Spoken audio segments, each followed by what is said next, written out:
Hey guys, so last night when we were in young adults, we talked a lot about obligation and how once you're born again, people have a tendency to look at their relationship with Christ as an obligation. Um, well, Jesus died on the cross to save me, so now I have to go to church on Sundays and I have to read my Bible and I have to pray.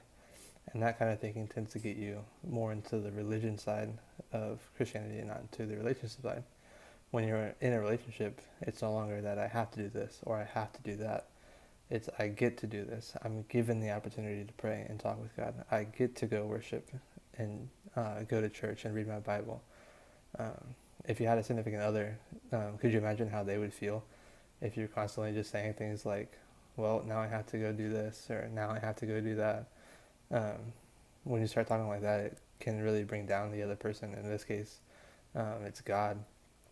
But when you realize that it's no longer an obligation but an opportunity, your significant other is just as excited as you are, and he's just as excited as you are. And so I wanted to encourage you guys to try and change your mindsets or any mindsets that you may have about that I have to do this or I have to do that. Um, and instead, start thinking and saying things like I get to. Just saying it differently can help with your mindset in the long run.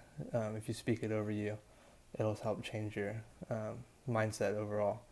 And I just want to encourage you guys to take time to pray and talk with God.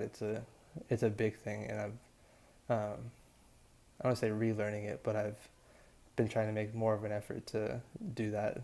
I spend a lot of time on motorcycle riding around, and since it's just me, I try and spend a lot of time with that, just praying or singing worship songs or things like that. Um, so I just want to encourage you to that, because even Jesus did it. In Luke 5:15 and 16, it talks about how the crowds were gathering and getting quite large and numerous. Um, and he just withdrew to the wilderness to pray. He spent time talking to his father, just to recenter his mind on things that really matter, I guess. So that's just what I wanted to encourage you guys in. Hope you guys have a great weekend and happy 4th of July.